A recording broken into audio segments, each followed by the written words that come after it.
We don't have any pictures of Moonville, but if we did, it would not look like what you think it might. This vision of it being like, where was the town? When people come here, I tell them, you're standing in the town. This notion of a ghost town looking like something out of the Clint Eastwood movie in the Old West, with the saloon and the hotel and the jail and the blacksmith, and that's not what it was. There was the co-home, which was rather large. There were some other homes in the area. There's a sawmill, the one house, the one-room schoolhouse, the cemetery, and that was about it.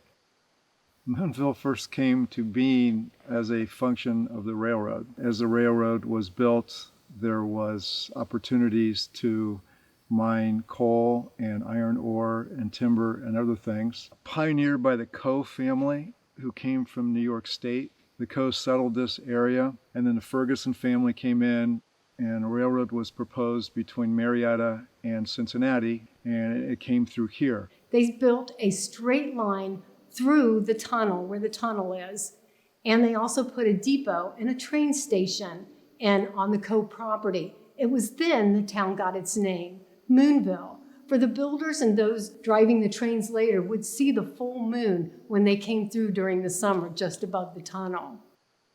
The area that I have studied and the area of the Moonville Rail Trail as it presently is encompasses from the little town of Mineral back to Zaleski. And in between there was King's Switch, where there's a tunnel there. The King's Tunnel is made of timber. It's not like the Moonville Tunnel at all. It's a little more desolate. It's a fun tunnel to visit. It's a little bit longer than the Moonville Tunnel. Then the next little town was Ingham Station, and the Inghams out of Chillicothe purchased that land back in 1872, and it had timber, it had coal, it had all the stuff you needed to run the paper mill, and right on the rail line. What an amazing thing that was. And then the next town would be Moonville, and then the next one would be Hope, and then Zaleski. And Zaleski has an interesting history as well, because that is where the money came from to get this railroad over the hump. The history of this place is intriguing and it's interesting, but it's frankly the ghost that makes it so eerie. I was taking an English class on folklore, and I was down here camping with a friend, and we literally stumbled on Moonville. And there was a little story in the Lake Hope brochure about the Moonville ghost. I thought, wow, I'm taking this class in folklore. That would be a good thing. I'll incorporate the ghost and Moonville in my trip, and that'll be my paper. So the only way to do it was through oral history, which is what folklore is.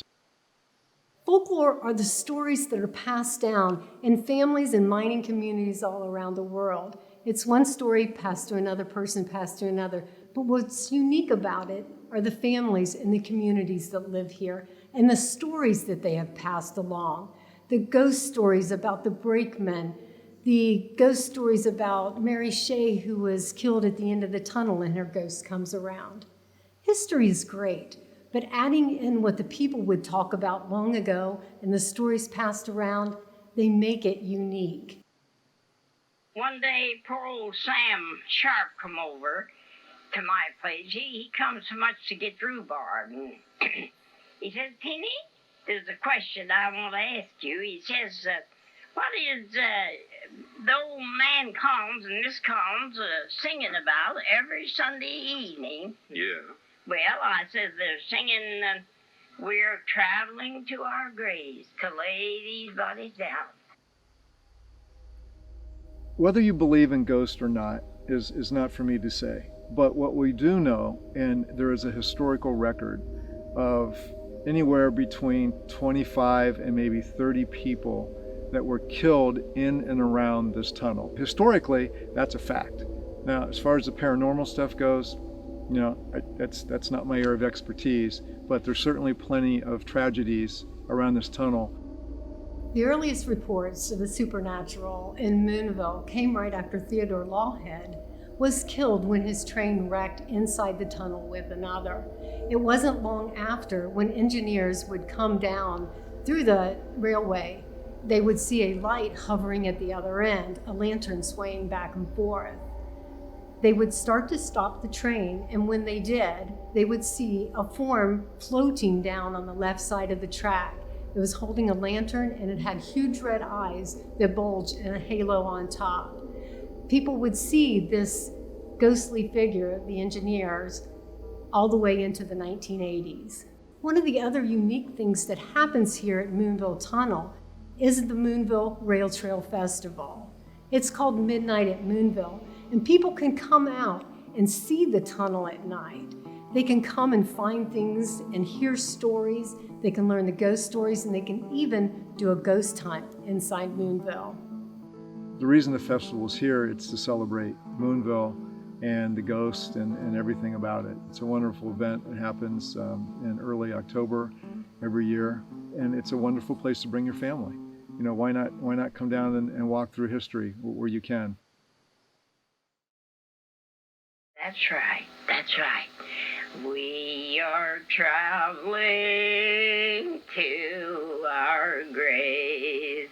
We are traveling to our graves to lay these bodies down. To lay these bodies down. My mother, she's gone on before. She has laid her body down. My father, he's gone on before. He has laid his body down. I am traveling to my grave to lay these bodies down.